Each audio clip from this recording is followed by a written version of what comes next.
নমস্কার সবাইকে। সবাই কেমন আছেন? আশা করছি ভালোই আছেন। হ্যাঁ, আর আজকে একটা নতুন ব্লগ নিয়ে এসেছি এবং আজকের ব্লগটা আমি করছি আমার বাড়ির কিছু ইনডোর প্ল্যান্টস এবং আউটডোর প্ল্যান্টস দিয়ে, মানে যে গাছগুলো আমার বাড়ির ছাদের আমার অনেক দিনের পুরনো শখের কিছু গাছ, সেই সব গাছ নিয়ে, এবং সেই গাছগুলোকে কী করে আপনারা একটা গাছ থেকে মানে অনেকগুলো গাছ, মানে প্রোপাগেশন যেটাকে করা হয়, অর্থাৎ একটা গাছ থেকে অনেকগুলো গাছের চারা কী করে করবেন, তো সেইটা নিয়ে একটু বলবো, মানে আমি কিভাবে করি তো সেইটাই দেখাবো। তো চলুন দেখাই। যে এই গাছটা দেখাচ্ছি, এটা হচ্ছে কিন্তু পাথরকুচি গাছ, আর এটা দেখতে পাচ্ছেন যে স্নেক প্ল্যান্ট। এটার মেন গোড়াটা এটা একটা টপ থেকে না ভেঙে গেছিলো বৃষ্টিতে, তো সেই জন্য এটাকে টপ থেকে দেওয়া হয়নি, এবং এই গোড়াটা কেটে কেটে আমি কী করি, এটাকে সেপারেট করে করে নতুন নতুন চারা লাগে। এবারে কী করে করবেন, এই যে গোড়াটা যে দেখছেন না, এই যে গোড়া সমেত, এবং শিকড় থাকুক বা নাই থাকুক, এই যে মেন যে গাঁট বা গোড়া যেটাকে আমরা বলি, সে গোড়াটা পাশ থেকে একটু কেটে নিলে কিন্তু হবে, ঠিক আছে।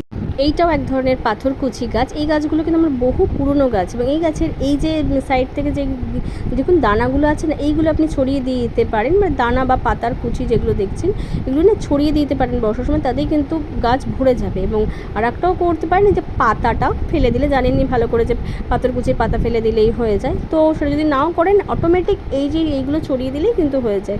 তো এবারে নেক্সট দেখে নিই আমাদের আর কী কী গাছ আছে। এই গাছটা আমাদের নয়নতারা গাছ, আর এই গাছটা না জুঁই ফুলের গাছ। এটা বহু পুরনো, মানে মোটামুটি এটা 15-16 বছর হতে চললো। হ্যাঁ, এটা আমার বাবা নিয়ে এসেছিলেন। এই গাছটা অনেক অনেক বড়, বিশাল বড় একটা টপে ছিল, তো এখন এটার মানে শেষ বয়স হয়তো চলছে, বুঝতে পারি না, বা এখনও কিন্তু প্রচুর ফুল দেয়, আর খুব সুন্দর গন্ধ, মানে গন্ধে না বাড়ির ছাদটা পুরো ভরে যায়। বেলজুঁইয়ের গন্ধে খুব ভালো করেই জানেন যে বাড়ি একদম ভরে যায়।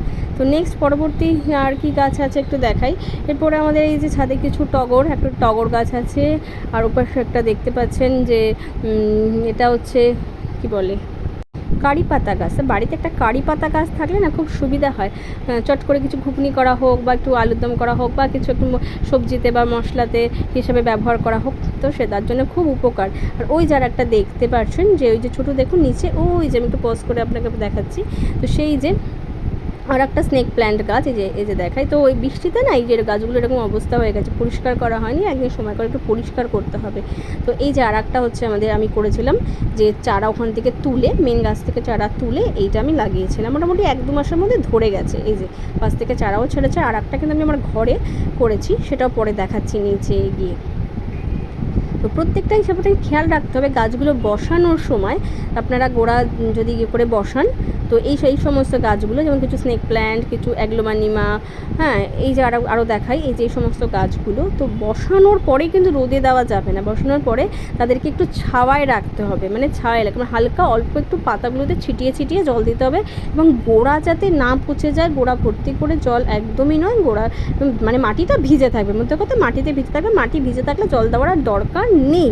এবং টানা 10 থেকে 15 দিন আপনারা চেষ্টা করবেন ছাওয়ায় গাছটাকে দিতে, যাতে ওর শিকড় এবং মাটিটা দুটো যাতে সেট হয়ে যায়, তারপরে আপনারা আস্তে আস্তে কিন্তু রোদে বের করতে পারেন। এবং বৃষ্টি হলে কিন্তু একটু চেষ্টা করবেন যে সেই যে আপনি যে 10-12 দিনের মধ্যে যে ছাওয়ায় রাখছেন, তার মধ্যে যদি বৃষ্টি হয়, বৃষ্টিতে আপনি কিন্তু বার করে দিতে পারেন, এবং তারপরে আবার ছাওয়ায় নিয়ে এসে রাখতে হবে। আর যদি মনে করেন যে সময় নেই, তাহলে আপনি ঘরের ছাওয়ায় রেখে দিন, সেখান দিয়ে করতে পারছেন। এইটা আর একটা পাতাবাহারি গাছ, তো এইটাও কিন্তু আপনি ঘরেও রাখতে পারেন, নামটা আমি এক্স্যাক্টলি ভুলে গেছি। এটার এই যে গাঁটটা দেখুন পাশ ছেড়েছিল, ওই গাঁটটা থেকে লাগিয়ে আপনাকে ছাওয়ায় রাখতে হবে। এটারও আমি একটা গাছ করেছি। আর এই যে আর একটা আমাদের গাছ, তো এটা অনেকটা আমাদের অ্যাগ্লোমানিমার সেই জাতীয় গাছটা, তো এটা হচ্ছে সেই প্রজাতি। তো এগুলো কিন্তু কিছু আমি কিন্তু কিনিনি, হ্যাঁ, এগুলো কিন্তু যেখান থেকে আমি পারি, মানে পড়াতে যাই বা কোথাও যদি একটু দেখতে পাই, সেখান থেকে আমি একটুখানি মানে একটু গাঁটটা ধরে একটু কেটে নিয়ে কিন্তু আমি কিন্তু লাগাই। এর আগে আমি আমার জলের মাধ্যমে যে গাছগুলো করেছিলাম, সেগুলো আপনাদের মাধ্যমে শেয়ার করেছিলাম। তো ভিডিওটা দেখতে দেখতে ভালো লাগলে কিন্তু অবশ্যই একটু লাইক করবেন, এবং একটু শেয়ার করবেন, অবশ্যই কমেন্ট করবেন, অবশ্যই একটা লাইক আছে। এই আর একটা গাছ দেখাই, এই পাতাবাহারি স্নেক প্ল্যান্টের মতন গাছটা, এই গাছটা দেখুন ধরে গেছে। এটাও কিন্তু আমি অনেক দূর থেকে এনেছিলাম, একটা স্টুডেন্টের বাড়ি থেকে 3-4টে একসাথে এনেছিলাম। তো 3-4টে বসিয়ে দিয়েছি, বসিয়ে দেওয়ার পরে এবং খুব ছাওয়ায় খুব একটু চোখে যত্নে রেখেছিলাম, গোড়াতে যাতে জল দিলে না গোড়াটা পচে যায়, যেন খুব বেশি জল দেওয়া যাবে না। এই যে দেখুন, দেখতে বুঝতেই পারছেন গাছটা কিন্তু ধরে গেছে। আচ্ছা, আর একটা দেখাই, এটা হচ্ছে যে স্পাইডার প্ল্যান্টও বসিয়েছি, অনেকগুলো চারা করেছি। একটা বড় ঝাঁক হয়ে গেছে, সেই ঝাঁকের থেকে ছোট্ট একটা শিকড় এবং গাঁটটা হচ্ছে মেন, মানে পাতা বা কাণ্ডটা তুলে বসালে কিন্তু হবে না, ওই যে একটা গাঁট থাকবে না, বারবার যেটা দেখাচ্ছি আপনাকে, ওই যে গাঁট এবং একটু যদি শিকড় যদি থেকে থাকে সেইটা দিলে তবেই কিন্তু হবে, নাহলে কিন্তু গাছ দেওয়ার সাথে সাথে কিন্তু পচে যাবে। তো সেই গাঁটের বিষয়টা কিন্তু খেয়াল রাখতে হবে, যে কাটিংয়ের বিষয়টা, ওটা আমি আপনাদেরকে অন্য একদিন ভাবে একটু শেয়ার করে দেখাবো যে কীভাবে প্রপারলি কীভাবে কোনটা করলে হবে কি হবে না। তো ভিডিওটা ভালো লেগে থাকলে অবশ্যই আবার বলছি লাইক করবেন, হ্যাঁ, এবং পাশে থাকবেন। তো ভালো থাকবেন, সুস্থ